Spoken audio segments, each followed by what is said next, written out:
اب شمر لعین کہتا ہے اے امام حسین تمہاری تقریر کی ضرورت نہیں ہے، تمہاری واضح نصیحت کی ضرورت نہیں ہے، تم یا تو میدان کربلا میں جنگ کرنے کے لیے تیار ہو جاؤ یا ہمارے ہاتھوں پہ اپنے ہاتھوں کو رکھنے کے لیے تیار ہو جاؤ۔ امام حسین پہاڑ کر کہتے ہیں اے یزیدی سن، تو شرابی ہے، تو نشری ہے، تو زناکاری ہے، تو حرام و حلال کو نہیں پہچانتا ہے۔ اگر تو چاہتا ہے کہ امام حسین کو مجبور کر دوں تاکہ ہماری بیعت کر لے تو یہ ممکن ہے کہ میں تمہاری بیعت کرنے کو تیار نہیں ہوں۔ ہم نے علی اصغر کی قربانی پیش کر دی، تمہاری بیعت نہ کی۔ عزیزان گرامی وقت شمر لعین کہتا ہے تو تم لڑائی کرنے کے لیے تیار ہو جاؤ۔ امام حسین حیدر ذوالفقار اٹھاتے ہیں اور ایسے لوگوں کو کاٹتے ہیں جیسے کہ گاجر ملی کو کاٹا جاتا ہے۔ عزیزان گرامی وقت 3 دن کا بھوکا اور پیاسا امام حسین میدان کربلا میں لڑنے لگتے ہیں، لڑتے ظہر کا وقت آتا ہے۔ اب امام حسین یہ سوچتے ہیں کہ میری نماز قضا نہ ہو جائے۔ امام حسین سجدے میں گر جاتے ہیں اور گر جانے کے بعد اللہ کی عبادت کرتے ہیں۔ شمر لعین اس وقت کہتا ہے اے یزیدیوں سنو، اگر یہ سجدے سے اٹھ گیا تو کوئی یزید زندہ نہیں بچے گا، جتنا جلد ہو سکے ان کے گردن کو سر سے الگ کر دو۔ اور جب امام حسین سجدے کی حالت میں گئے تب یزیدیوں نے ان کے گردن کو سر سے الگ کر دیا۔ عزیزان گرامی وقت امام حسین اس طریقے سے شہید ہوئے، میں ان کی شہادت پیش کیا۔ اب سنیں کہ امام حسین جب شہید ہو گئے، جب میدانی کربلا سے جانے کی تیاری ہو گئی تو راستے میں کیا حالات ہوئے تھے یہ سماعت فرمائیں۔ عزیزان گرامی وقت جب امام حسین کا خیمہ ٹوٹ گیا، ایک روایت میں ہے کہ ان کے خیمے کو جلا دیا گیا۔ جب سارے 72 جو گئے تھے، سارے جو مکہ مدینہ سے 72 کوفہ گئے تھے، کوفہ سے عراق گئے تھے، سارے لوگ جب شہید ہو گئے، جب واپس آنے کی باری آئی تب وہ واپس آتے ہیں کوفہ کی طرف سے۔ یاد رکھیے جس وقت 72 شہیدوں کو 72 لوگوں کو شہید کیا گیا تو جو دمشق کا بادشاہ تھا عبید اللہ بن زیاد، یاد رکھیں عبید اللہ بن زیاد، اس وقت کا یہی معاملہ تھا کہ اگر تم نے کسی کو قتل کیا ہے تو تم اس کی گردن کو دکھاؤ، اگر تم نے واقعی میں کسی کو قتل کیا ہے تو تم اس کی گردن کو دکھاؤ۔ اور یہ ثبوت کے طور پہ دیکھا جا رہا تھا، یہ ثبوت کے طور پہ دیکھا جا رہا تھا۔ امام حسین کی گردن کو اونچے کھمبے میں لٹکایا گیا اور لے جایا گیا، ساتھ ہی ساتھ میں علی اصغر کی سر کو بھی، علی اکبر کی سر کو بھی، قاسم کی سر کو بھی، یعنی کہ جتنے بھی شہید ہوئے تھے سب کے گردنوں کو اٹھایا اور لے جانے لگا،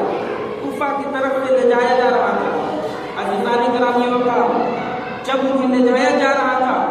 تو ایک بیوی تھی جن کا نام بنی شیرین تھی، جو حضرت فاطمہ کی زہرا کے یہاں خدمت کیا کرتی تھی، میرے مصطفیٰ کے یہاں خدمت کیا کرتی تھی۔ شیرین بی بی شیرین نامی ایک عورت تھی جو میرے مصطفیٰ کے یہاں خدمت کیا کرتی تھی۔ اب جب کوفہ میں آتی ہے، یہ سارے لوگ جب امام حسین کو سر کے لے کر کے چلے جاتے ہیں تو بی بی شیرین سے میرے امام حسین نے ارشاد فرمایا تھا اے بی بی شیرین سنو، تم بوڑھی ہو چکی ہو، اب میں تمہیں آزاد کرتا ہوں، تم جاؤ اور اپنی کھلی زندگی جیو۔ بی بی شیرین کہتی ہے کہ اے امام حسین ہمیں آزادی نہیں چاہیے،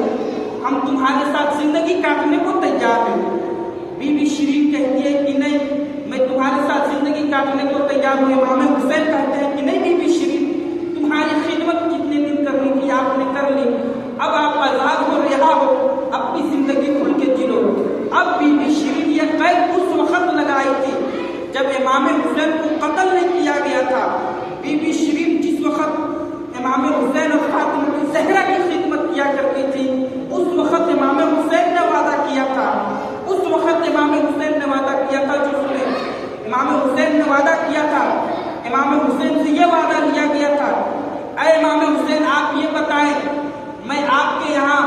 سے رہا ہونے کو تیار ہوں، آزاد ہونے کو تیار ہوں، لیکن یہ بات بتائیں میں جب نیا گھر تیار کر لوں گی تو آپ ہمارے یہاں مہمان بن کر کے آئیں گے یا نہیں آئیں گے؟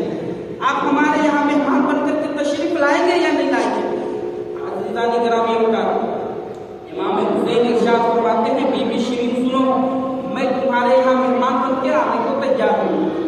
بی بی شیرین ارشاد فرماتی ہے کہ اے امام حسین سنیں، صرف آپ ہی نہیں، آپ کے کنبہ والے بھی چاہیے، فاطمہ الزہرا کے جتنے بھی خاندان والے ہیں سبھی لوگ آپ لوگ میرے یہاں مہمان بن کے آئیے گا کہ نہیں آئیے گا؟ امام حسین ارشاد فرماتے ہیں سنو بی بی شیرین، میں تمہارے یہاں تشریف لانے کو تیار ہوں، لیکن ہنستے اور مسکراتے ہوئے ارشاد فرمایا تھا کہ اے بی بی شیرین سنو، جب میں تمہارے یہاں آؤں گا تو کیا تم مجھے پہچان لو گی؟ اب وہ کہتے ہیں کہ میں آپ کا گھر کا پروردہ ہوں، میں آپ کے گھر کی کھائی پیئی تھی، اور آپ عرض کرتے ہیں کہ میں آپ کو میں نہیں پہچان سکوں گی، ایسا ہو ہی نہیں سکتا ہے۔ جب کوفہ لے جایا گیا، میدان کربلا سے یزیدیوں نے امام حسین کو گردن کو، ساتھ میں حضرت زینب بھی تھی، سکینہ بھی تھی، جب کوفہ لے جایا گیا